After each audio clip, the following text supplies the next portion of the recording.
over this country, plunging much of America into freezing or even sub-zero temperatures. Naturally, these severe lows are being presented to you as proof of course, global warming. We'll have more on that later. But first, Republicans in Congress are demanding an investigation into Christopher Steele. He's the author of the infamous Trump dossier that has dominated politics in this country for an entire year. Fox Chief Intelligence Correspondent Catherine Herridge is all over this story, and she joins us tonight.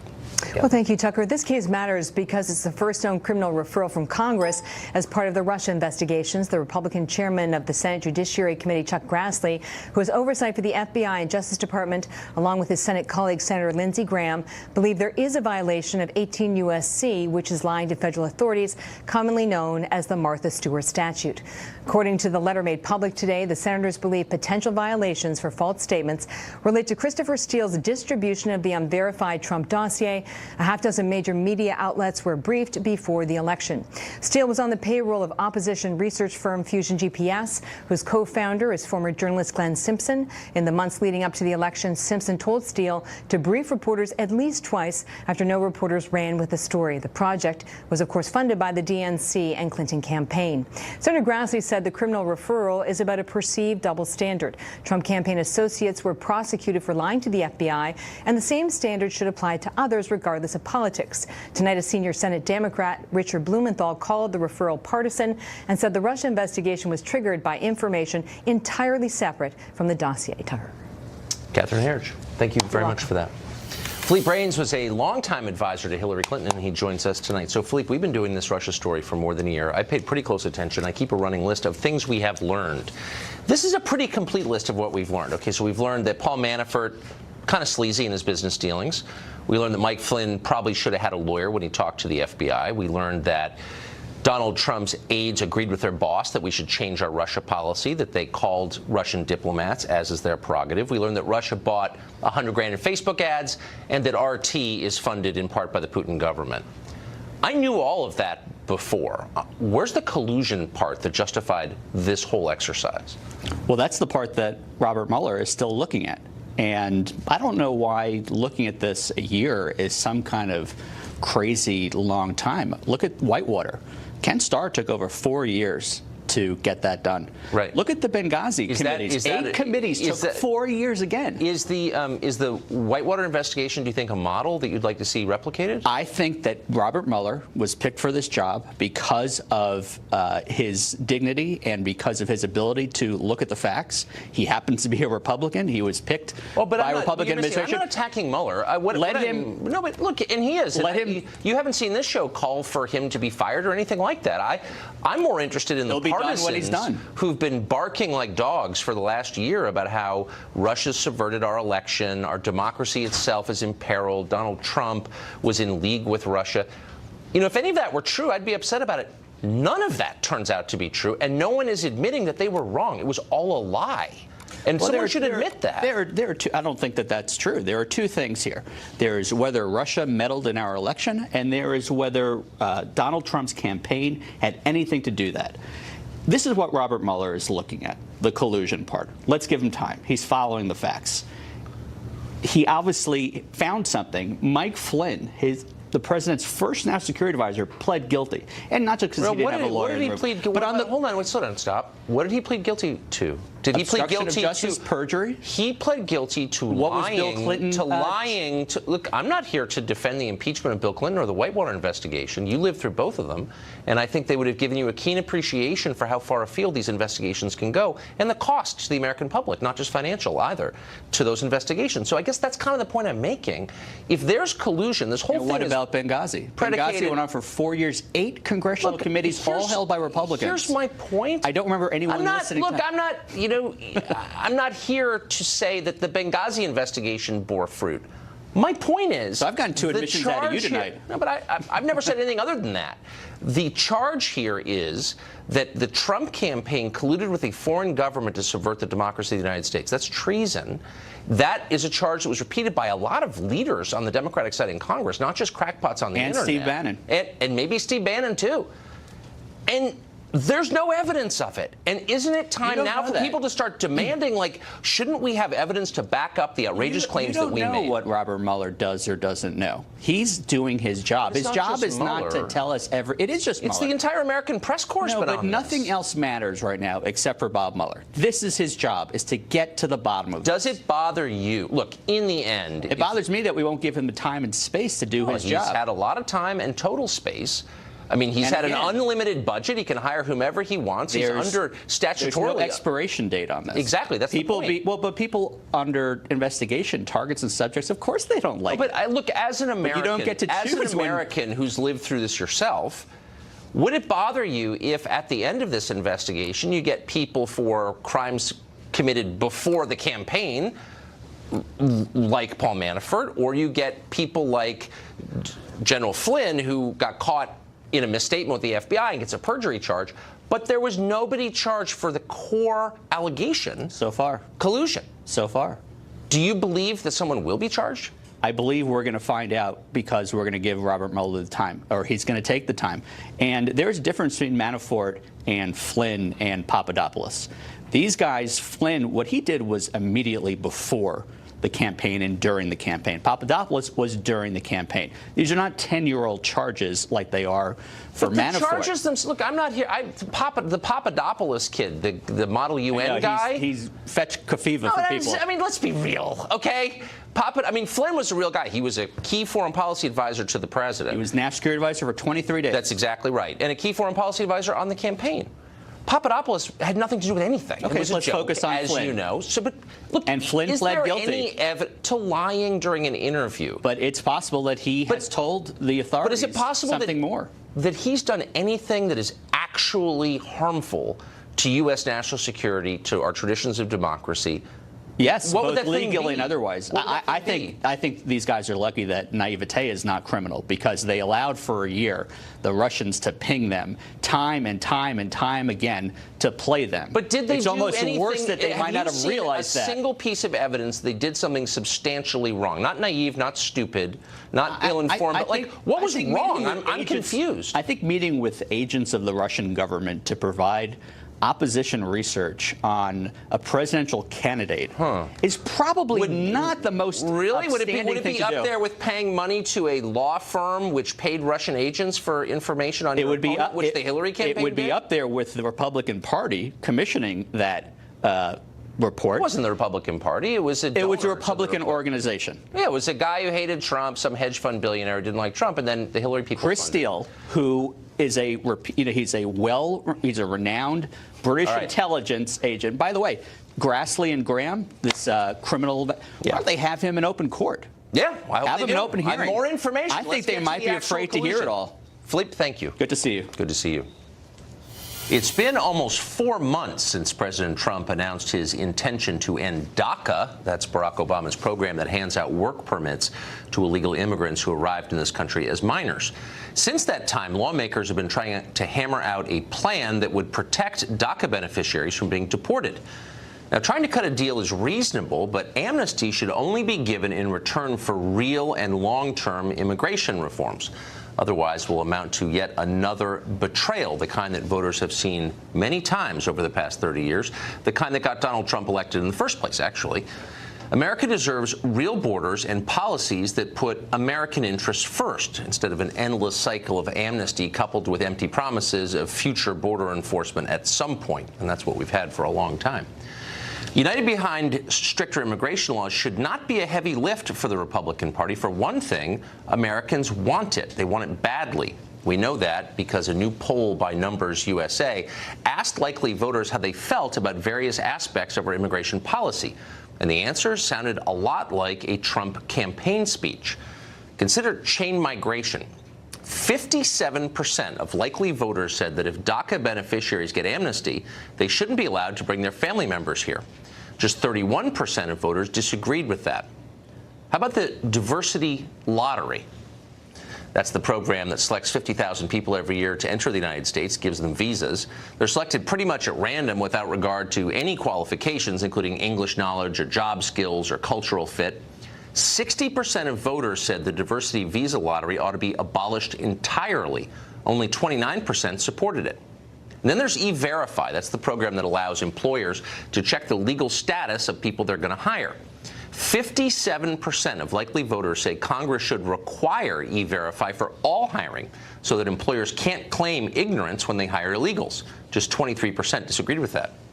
And voters aren't just opposed to illegal immigration, by the way. A strong majority wants to cut all immigration, including legal, across the board. Currently, this country admits about 1 million legal immigrants a year. 60% of those asked said they'd like to cut that number in half, if not more. In political terms, those numbers are huge. Republicans would kill for that kind of support on other issues, all kinds of other issues. Restricting immigration is a lot more popular, for example, than defunding Planned Parenthood or cutting taxes for the wealthier, cracking down on marijuana, bombing distant countries, more popular than all of that. It's also, of course, the main thing that President Trump ran on last year, and probably the central reason he won in that upset victory. This should not be hard. Just a month ago, the Republicans united to pass an unpopular tax reform bill. They should be able to come together to pass a far more popular form of immigration reform. Yet somehow, that's not happening. In fact, the opposite is happening.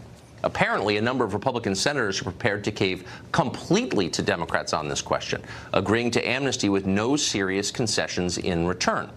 One proposal would simply delay chain migration rather than ending it, while expanding the scope of the amnesty for DACA recipients and reallocating diversity lottery visas to a different class of unskilled immigrants.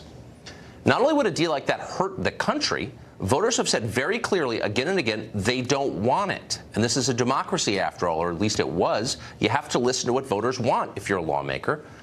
If you see that kind of deal come out of Congress, and you may, the Republican Party is done. It's over. It's toast. It'll be a short epitaph, too. Suicide. Congressman Sean Duffy is a Republican representing Wisconsin, and he joins us tonight. Congressman, thank you for coming on. Hey, Tucker, it's good to be with you. Happy New Year. Happy New Year. So these poll numbers are really striking to me because they show that the public is tougher on immigration, including legal immigration, even maybe than the current president was during the campaign. And I'm wondering if this news is filtered down to Republicans in the Congress who seem way more liberal on immigration than their voters. Well, listen, Tucker, I don't know that the Congress is actually that liberal. At least the Republicans aren't that liberal in Congress. Now, we do have some outliers that wouldn't mind having a DACA amnesty fix without any border security or any fix to chain migration. That's true. But a vast majority of Republicans in the Congress, we stand with President Trump. We want to fix the situation we have with the DACA kids. We think that's reasonable and fair. But in exchange for that, we want to secure a border. We want to build a wall. We want to fix chain migration. We want to fix the lottery system. So, and I got to tell you what, if Democrats don't start to negotiate fairly on this issue, there'll be no deal for the DACA kids. So, listen, I get your concern, but I got to tell you what, I sit inside our Republican conferences, and there's a great unity around this issue of fixing the root cause of the problem that continues to bring new people in who, Tucker, they just pack their bags and they decide to come into our country on their own, where we believe that Americans have a right to pick and choose who comes into our country. We want the people that graduate from MIT and Harvard that love America, or even the people that'll come and work up on our Wisconsin dairy farms, where those are jobs that our own people won't take. We need those kind of people who love to work and love our country, but we get to pick and choose them. You just don't get to pack a bag and come across the border and say you're going to be an American and get amnesty. I mean, pardon my skepticism. So the president runs this campaign that's different from the 17 other campaigns Republicans are running, really in one respect. He's tough on immigration. He says he wants to build a wall. We're a year in. Republicans have unified to pass an unpopular tax bill. They tried to get health care through. They've done all manner of things. They haven't actually gotten together to do that, the one thing he ran on. Why is that? So listen, I hate to get in the weeds with you, but you know that we could pass a funding bill for the wall in the House. But we can't pass that kind of bill in the Senate. Though Republicans control the Senate, they have this thing called the filibuster rule. You need 60 votes, which means 9 Democrats have to vote for that funding. That becomes very challenging for us. So I would love if Republicans could ram through a funding bill for the wall, but that's just not the reality of politics in the Senate. So we're going to have to leverage DACA in exchange for border security and other immigration reforms. That's just the way the Senate works. So, I mean, I don't like it, but that's the truth. So just to get to one of the key questions in that negotiation, chain migration. So I think most people look at this and say, you know, you came into the country illegally. Maybe your parents brought you here. Maybe you came as an unaccompanied minor, but it's illegal. You shouldn't be allowed to bring all your relatives with you. What percentage would you say of Republicans disagree with that statement in the House? I think a vast majority agree with the fact that if you're a DACA child, you shouldn't be able to bring in your parents through chain migration. But let me just take a step back.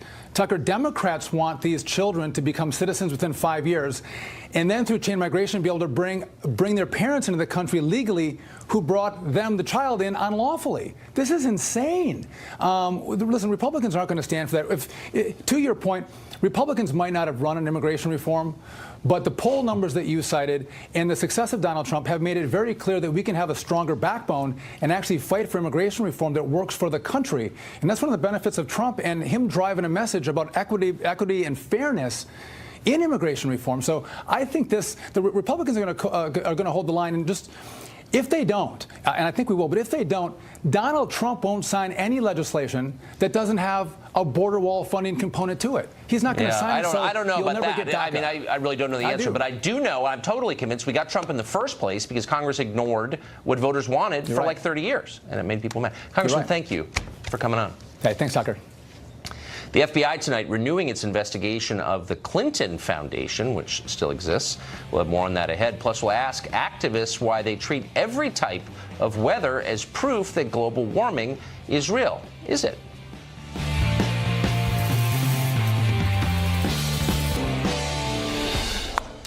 So we're in the middle of something called the bomb cyclone weather event. Not clear who come up with that name or what it means, but here we are. It sent temperatures plunging all over this country. The severe cold has prompted assertions that it is the product of global warming. Claims like that are a recurring theme in American life in recent years. The speed that climate change is happening is caused by humans. Instead of happening on timescales of millions of years, or let's say 15,000 years, it's happening on the timescale of decades and now years. Should have mentioned climate change as a national security threat, because it is. Why then is the Arctic ice shelf melting? Why are the sea levels rising? Why are the hottest temperatures in the last decade essentially the hottest temperatures that we've seen on record? It does seem like climate change is happening faster than we thought in some ways. It seems societally that maybe we're more vulnerable than we thought. The entire North Polar ice cap during some of the summer months could be completely ice-free within the next 5 to 7 years. So in case you're keeping track at home, low temperatures are proof of global warming. So are high temperatures, heat waves.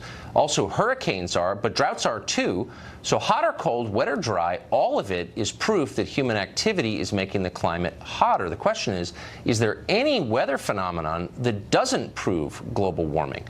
Josh Fox follows this carefully. He's a documentary director and environmental activist, and he joins us. Josh, thanks for coming on. Tucker, it's great to be on again with you. Thank you. You said everything that you just said was true. That was amazing. You had like a whole run there. Let me just say at the outset, I'm not here to debate you. I don't really know what my position is. I'm open-minded because I believe in science, and I think that evidence ought to lead to conclusion, not the other way around. That's miraculous. But why wouldn't I be a little bit confused if people say that hot temperatures are a sign of global warming? Now they're saying cold temperatures are, wet conditions are, but also dry conditions. How can that all be true? Again, you're not really stating it correctly. I think what people are saying about the bomb cyclone is it is a similar weather event to a hurricane, which is true. What climate change does as a result of warming is it increases the extreme weather events, right? Extreme cold, extreme hot. But in this case, we're talking about extreme storms, right? Hurricane Maria, Hurricane Irma, Hurricane Harvey. These were unprecedented and incredibly disastrous events in terms of the climate, and this bomb cyclone is very similar. Now, in the scientific terms, what this means... Hold on, just to stop. And I just want to make sure I have this right. And I want to make it clear, you're not a scientist, so be sure not to patronize me. Just give me a straight answer. I was told for the last 15 years that global warming, its main result was higher temperatures. So can you see why I'd be confused? We are seeing higher temperatures. So, but if this turns out to be an unusually cold year, and it looks like it may, How can that it's also cold in be? New York. It's cold in New York. You're in New York. I'm in Louisiana. And in fact, yesterday I was in St. Thomas where it was 80 degrees. And that's the point. The hurricanes and the cyclones start with a warming Atlantic. When the Atlantic Ocean is warmer, it evaporates more water into the air. When you have more water in the air, more water comes down. So you saw this huge deluge with Harvey. You saw all of this wind and rain with Irma and Maria, and now you're seeing huge amounts of snow because of the warming temperature in the Caribbean. Wait, but I'm right? confused. You know Okay, that so these we're storms seeing a come lot up of from snow. Florida, right? We know that, right? But it was Tucker? just, I'm not sure what we know. Because I'm explaining to you the science. Now, you asked me about science, right? So I'm explaining to you the science. I don't know how much you know about science, and I know that I don't know much about science. I have a map right here of the whole world temperatures, right? Now, you'll see the blue right there. That's North America. That means it's colder than average. But if you look at the rest of the planet, it's warmer than average. That means when you talk about global warming, you look at the entire globe. Okay, not just New York City. When it's like, you can say, I live in New York City, so it's colder in New York City. That's not an argument. That's why we keep records. That's why the Farmer's Almanac keeps track. I get it, but let me just ask you a question. You're filibustering because I think you're fearful of answering a straightforward question. And so here's one. So it was 4 years ago, the New York Times, in a piece that I remember reading, predicted, and I'm quoting, the death of snow because of global warming. Global warming was going to end snow in the United States. Then 3 years later, we had record snows. That was last winter, and they said another effect of global warming. During that same period, they wrote a piece saying that the overabundance of ice in Antarctica was a sign of global warming. And then 3 years later, they say a lack of ice is a result of global warming. First of all, what you're saying is absolutely not true. Well, it is true. I can cite it right here. It's not true, Tucker. It's not true. And listen, let me tell you something. Well, what's the not reason true why about I care about? Can I tell you the reason why I care about this? No. I want to get specific. I don't want to get general. I just spent the entire Christmas holiday on St. Thomas, which is a town that was an island that was completely ravaged by Hurricane Maria and Irma. There are people who have no electricity. There are people who have no home. There are people who lost loved ones. You're eliding over my question. And the reason why people care about climate change You're making a general statement. I want to be very specific. And can you just respond to my specific question? Your question has no basis in science. You're saying, oh, well, we have one article here and one article there. What I'm trying to point to you are global climate records. Global climate records. And the reason why I'm on your program right now is because over this last decade, I've been exploring fracking and exploring and investigating climate change. Why? Because I don't want people's children in harm's way. I don't want our military in harm's way. Now you're making James Mattis, what you're doing is calling attention to your own moral virtue. You've departed science. I'm asking you specific questions. In the Trump administration, all of you guys immediately go when asked a simple question. You go to, I'm a good person. I care. Like I asked you the last time, do you understand the science behind climate change? Do you understand? It's too frustrating. Thank you. Tried to get an answer. Couldn't. Well, the hits keep coming for the NFL. Ratings are down. Players are kneeling. Concussions are scaring more people than ever. Now, Barstool Sports, honestly, one of the best sites on the entire internet, is suing the NFL for stealing a slogan. We are honored to have the head of Barstool, Dave Portnoy, here next. Another installment tonight of Drugged. That's our ongoing look at the opioid crisis that is killing more Americans than the entire Vietnam War did every single year. Percocet is one of the more popular opioid painkillers and one of the most commonly abused. The musician Prince was addicted to Percocet. It almost certainly contributed to his eventual death from a fentanyl overdose. Percocet is a legitimately dangerous drug, and yet in recent years, popular musicians have begun promoting the abuse of it. Last year, for example, the rapper Future released a song called Mask Off, which mentions Percocet no fewer than 18 times, and not in a critical way. The song peaked at number 5 on the Billboard charts. Its music video has received more than 230 million views on YouTube. In effect, it's an ad for Percocet aimed at a very young audience, and it's far from the only one. The song Gucci Gang by Lil Pump, Grammys by Drake, we could go on. You may not listen to that music yourself, but your kids and grandkids likely do. Imagine if this were happening with cigarettes. A top 5 hit telling kids to smoke Newports, for example. People would be horrified, and rightly so. R.J. Reynolds, which makes Newports, would respond immediately. There would likely be congressional hearings into the effect on children's health. But when artists promote Percocet, no one in authority seems to notice. That's odd, considering that opioid overdoses kill far more young people than cigarettes do. In a lot of places, they kill more than car crashes and gunfire, too. Drug ODs are the leading cause of death for Americans under 50. Endo Pharmaceutical owns the trademark for Percocet. They profit from its sale. The company has to know that recording artists are promoting their product to kids. How could they not know that? Yet they've said essentially nothing about it. They haven't attacked any performer for pushing Percocet. They haven't threatened legal action either, though a lawyer we spoke to today said that Endo would have a real case. We contacted Endo Pharmaceutical about this afternoon. They responded, but only with mindless boilerplate that didn't address the question we asked. Here's part of what they said. Quote, Endo is dedicated to providing safe, quality products to patients in need, and we share the public concern regarding opioid abuse and misuse. Percocet is an FDA-approved product prescribed by a physician for its intended use. Endo does not promote the product, end quote. Well, there's at least one honest line in there. Endo does not promote Percocet. Rap stars do it for them. Well, it hasn't been a great year for the NFL. Ratings are down. Protests are widespread. The president is hostile. Yesterday, the president tweeted a picture of a woman mourning by the grave of fallen soldiers and wrote this, "So beautiful. Show this picture of the NFL players who still kneel." Now the NFL has a lawsuit to worry about, too. Barstool Sports, one of the great sites of the internet, is no friend of the league. They're banned from Super Bowl media days. They were once arrested, some of the reporters were, for protesting outside the NFL headquarters in the wake of the Deflategate controversy. Now Barstool says the NFL stole their slogan, "Saturdays are for the boys," and used it to hawk team shirts. Dave Portnoy, El Presidente, is the president of Barstool, and he joins us tonight. Mr. Portnoy, thanks for coming on. Thanks for having me. So what's this lawsuit about? Well, the NFL put on a whole line of T-shirts out that we feel directly infringe upon our Saturday for the Boys trademark. And the NFL has no problem suing everybody when they think they've even sneezed at what they're doing. So yeah. we decided we'd fight back on this one. Did they give you a heads up before stealing your slogan? They did not. I think that would ruin the steal. No, we just saw them. We were surprised by them. And then we sent the cease and desist out. I mean, the NFL is one of the biggest commercial operations in the world. You're a website. Why wouldn't they just pay you for it? Apparently they thought they could just take it. Or they didn't think we'd notice, possibly, which I don't know how it's possible because we hate them and they hate us. They arrested your reporters. Why'd they do that? So we were protesting Tom Brady, the 4-game suspension he got because we didn't think there was any due process. He wasn't found guilty. Right. And Roger Goodell at one point said he'll talk to the media at any point. So we went and tried to talk to him. When he wouldn't meet with us, we handcuffed ourselves to each other in the parking lot, as you see there. And then we got hauled off to jail. Was it worth it? It is now. It's worth it now. When we're in jail, jail's pretty bad. I'd never been in jail before. So if you ask me during jail, I say no. Post-jail, yes.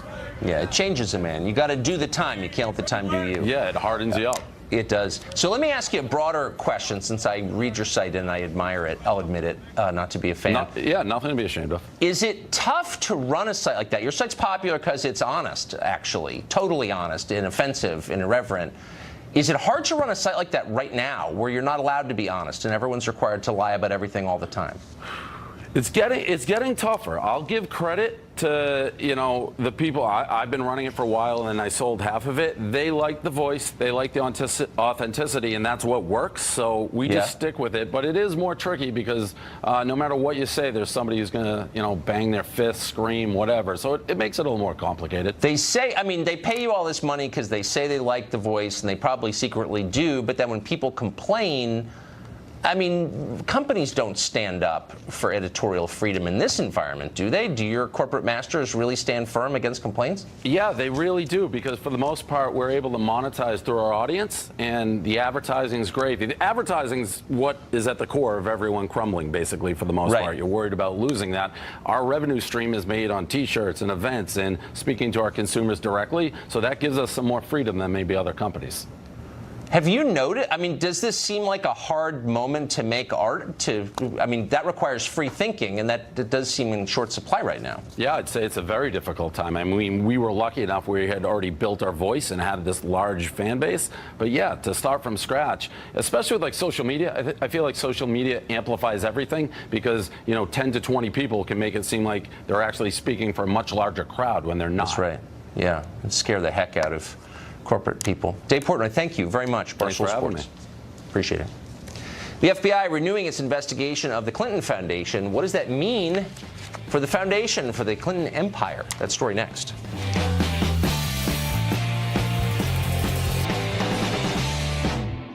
The FBI tonight taking another look at the Clinton Foundation, searching for evidence the foundation may have taken donations, brace yourselves, in return for political favors. Trace Gallagher has more on that story. He joins us tonight. Hey, Trace.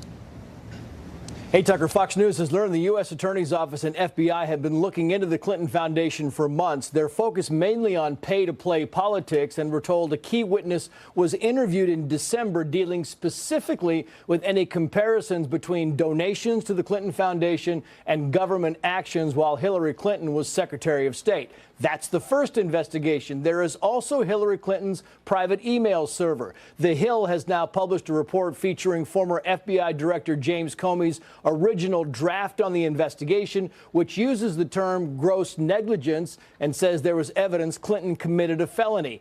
Anti-Trump FBI agent Peter Strzok reportedly softened the language in Comey's draft so Clinton could avoid criminal charges. The DOJ is exploring whether to reopen the probe. The Justice Department is also asking FBI agents to explain evidence gathered in the now dormant Uranium One investigation. The DOJ is deciding if a special counsel might be needed. Uranium One is the 2010 transaction where the Obama administration allowed the sale of U.S. uranium mining facilities to Russia's state-run energy giant. The Hillary Clinton-led State Department was among the 9 U.S. agencies that approved the deal. Finally, there's a potential probe into allegations the Obama administration tried to secure the Iran nuclear deal by ending a federal investigation into the Iranian-backed terror group Hezbollah.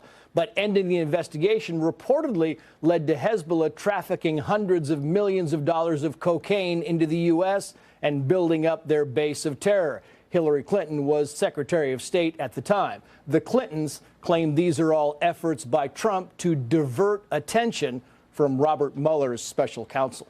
Tucker. Trace Gallagher. Thanks a lot, Trace. Congressman Matt Gaetz is a Republican who represents the state of Florida. He joins us tonight. Congressman, thanks for coming on.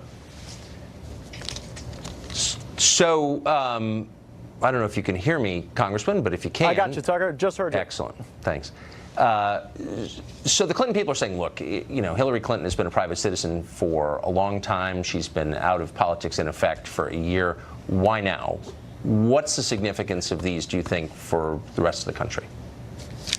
There may have been acts that occurred at the State Department as a consequence of bribes paid to the Clinton Foundation, which are creating an ongoing security concern for the United States of America, Tucker. Take, for example, the Hezbollah story you just mentioned. It's not just cocaine that's being trafficked. You've got Hezbollah working in common cause with narco traffickers in South America to move opium, to move heroin, to move people into the United States. And the investigation that was going on to degrade these networks, to degrade the collusion between Hezbollah and South American narco traffickers was smothered by people at the Justice Department. And there is a suspicion that the State Department, led by Hillary Clinton, had a role in limiting the American people's access to information about Hezbollah being funded and their operations in this country because they wanted the Iranian nuclear deal so bad they didn't want us focusing on the fact that Iran has funded over 100 mosques in South America to recruit people and then to send them to the United States to do harm. So that's one of the investigations into that, and it does seem, if true, first of all, it's hard to defend, but second, it has obvious national security implications for this country. Tell us about the investigation, to the extent we know much about it, into the Clinton Foundation.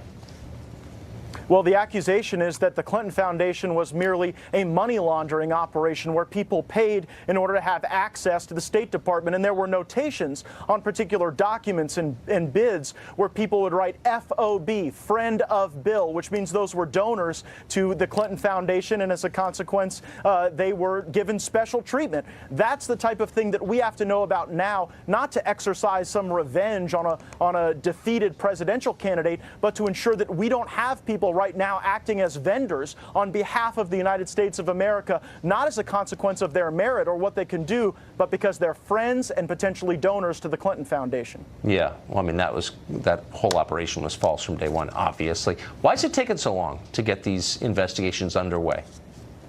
You know, we've been calling for this for over 5 months. 20 members of the House Judiciary Committee sent a letter to Attorney General Sessions saying that we've got to look into these things because of the ongoing security concerns. And finally now, we have Hillary Clinton dealing with investigations cascading down on her like it's a bomb cyclone. I think the day's coming soon, Tucker, when we'll be sending an I'm with her t-shirt to Hillary Clinton's cellmate. Yeah, I mean, so you think that she is criminally exposed, potentially? Absolutely. Look, if people were taking bribes and then as a consequence of those bribes engaging in actions that they would not otherwise be engaging in, that is a crime. You cannot do that in the United States of America, and we've got to go now and remedy the consequences. Take, for example, the subject of your show tonight, the opioid problem. If you had people trafficking and would have been found out otherwise, we've got to now go back and remediate the harm that the Clintons caused this country. Congressman Matt Gaetz of Florida, thanks for joining us tonight. I appreciate it. Thank you, Tucker. Math tests, English tests, privilege tests. That's right. School children now getting quizzed on their privilege and facing shame if they have too much, according to their teachers. The details next. We have new developments tonight in the investigation into the Mandalay Bay shooting. In a statement released just moments ago, MGM said that staff at Mandalay Bay interacted with shooter Stephen Paddock more than 10 times in the days leading up to the massacre, the one in which he killed 58 people. In response to media questions, MGM said this, quote, "There were numerous interactions with Stephen Paddock every day at the resort, including a room service delivery and a call with housekeeping on October 1st, all of which were normal in nature," end quote. We'll continue to follow this story, of course. Well, schools aren't just for teaching math, reading, or science, and to be honest, they haven't been for a long time. But now they're also teaching kids to feel ashamed of their families. 158th graders at Badger Middle School in West Bend, Wisconsin, were recently given a privilege test that identified them as being privileged for being white or rich or having an intact family. This is common, by the way, in schools across the country. School officials at Badger Middle School said that privilege education was important to enable the students to succeed in their careers somehow. Nell Daly is a psychotherapist, and she joins us tonight. Now, thanks for coming on. This strikes me, and I've seen this before, I've seen it with my own kids, it seems cruel. Children are, as you know, very sensitive about being called out as different. And that's exactly what this does. And it singles out some kids and basically suggests that they're bad for things they can't control. Why would they do this to children? Well, I would have to respectfully disagree with you here. This, as a journalist, let's just put this into context. They gave this test in an English class after the students read To Kill a Mockingbird. And what they were doing was discussing Jim Crow laws. So it's very difficult for teachers to teach history, U.S. history and world history, without talking about privilege and how positions of privilege, when they're abused, can lead to really horrible crimes being committed to humanity. But I'm confused. So these are middle schoolers in Wisconsin in 2018. To Kill a Mockingbird is about Mississippi in the 1940s. What do their families have to do with that? Like, literally nothing. It wasn't their families. What they were talking about is whether or not kids recognize what kind of privilege they have in the society by being who they are. For example, perhaps white, perhaps male. And it's teaching children that they need to have compassion for people who are on the other side of whatever they are, and to also not abuse that position of privilege moving forward in their lives. Oh, so they're scolding the kids for things they can't control, like their race or the condition of their family. I mean, by the way, isn't this... I don't believe anybody was actually scolded, and in fact... But the implication is, look, you have a special responsibility to be sensitive because of something you can't control. And by the way, absolutely. You really Tucker, if we didn't teach children this at this point, right, then we're going to raise little boys who end up becoming producers and executives at large movie studios who then end up committing crimes against women like rape. Right. We need to teach children how to be really compassionate towards other people and to be much more sensitive to not abusing their positions of power. How is this compassionate to single out little kids? They're not little kids.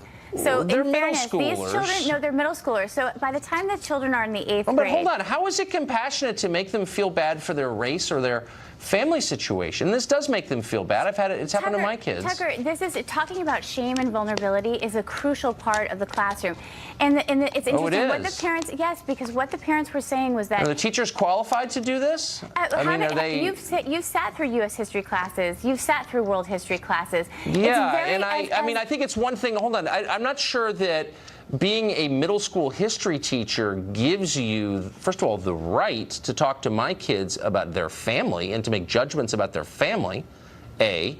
B, are they really qualified to navigate something this delicate? With does a bachelor's degree in history give you the ability to do this, to tackle the nuances here effectively? I'm not sure. I'm not convinced. As a psychotherapist, I read the actual survey, and some of the questions, I agree with you, were a bit bizarre, and I didn't understand them. But asking children to recognize where they hold positions of power because of their race or their gender is really important, and it's very difficult for teachers to not bring that up. I would correct you by saying it's really stupid, actually, because the idea that all people of one race are empowered and people of another race are disempowered is, first of all, factually wrong. You're making this binary. This is a very nuanced conversation. Well, I'm not making it binary. When you talk about the Civil War, when you talk about World War II, how do you talk about those kind of world history events where many, many people were killed, where blood was actually spilled because of race, because of politics? You can't not bring this stuff up with kids in a classroom. Right. And I'm not suggesting that you don't bring it up. That's not at all what I'm saying. That's what the teachers are doing. The teachers were hoping. Well, hold on. Slow down. What I'm saying is that you shouldn't say to kids that somehow you're implicated in it. The Civil War took place 150 years ago. It has nothing to do with the kids at Badger Middle School in Wisconsin. No, that's not what the survey was saying. The survey was saying, do you recognize where you hold a position of power? And the thing that's interesting is what gets triggered. But this is, hold on, this is subjective. This is totally subjective. I mean, I could say let's be totally real here. It's not always true that the white guy is the most powerful person in every situation. That's a gross generalization, actually. I agree with you, but let's just say, for example, that men still make more money than women across many, many industries in this country. That's a position of power because you're a male in this society. And it's true if we look at... It's just not actually true, though. I mean, I don't know. I'm not faulting you. I know you're a shrink, not an economist, but you may not be keeping current with the actual numbers on this. That's not actually the whole story, but that's a whole another conversation. I'm just saying, why is it not okay just to have teachers teach history and English and math? We're turning out generations of illiterates. Why wouldn't we stick to those things? Well, you have to teach history. You also have to teach why these things occurred in U.S. history. And part of that is an emotional conversation. You cannot talk about the Civil War, Jim Crow laws, without it becoming emotional. Yeah, apparently not. I can. Nell, thank you. All right. Great to see you. Thank you. Good to see you. We'll be right back. Okay.